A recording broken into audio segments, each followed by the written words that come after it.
On some tidbits about them. They come from the Domingo Savio School in Arequipa, and it contains 2/3 of the world's tropical glaciers, many of which are not only a vital water source for their population, but that are melting rapidly due to climate change. So they know the impending effects and the real-world problems that we face with water access. Again, this game designed around the 14 grand challenges. Yep, and right there we can see some teams trying to bring their clean water over into the corner. You can see them about ready to drop off a flood of those clean water. Each one of those blue balls successfully delivered there is going to be worth 1 point and really add to their team score once you get the score up there on the board.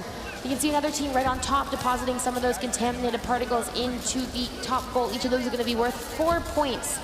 And over there we have another member of Team Aqua attempting to do the same in their corner. So even though we had those 50 water particles that came out initially, you see those equal increments of those 1 clean water particles per 1 second of action out here.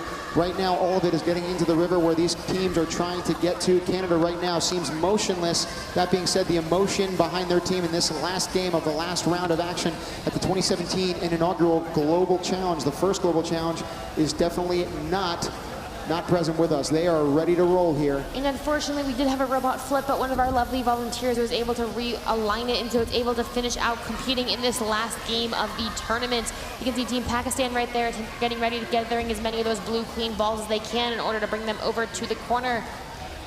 Showing you how much time we have on the board, we do not quite yet know, but they are going to battle until that last buzzer does sound. These teams have been working over the past few months for representing their country, and now only get a couple of seconds here and it looks to like finally battle it out for them. And it looks like Canada was able to get the robot working, and along with the Yemen and Hungary, were able to hang all 3 of their robots. Hopefully Aqua is able to do the same as we hit the last 5 seconds.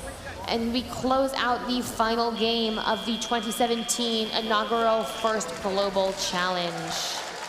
Claps of applause ring and surround this audience right now as the final game finishes with a 77-55 mark for the Hydro and Aqua Alliances. Tremendous job all around by all of our competitors who are here. And although these games have come to a conclusion, the work that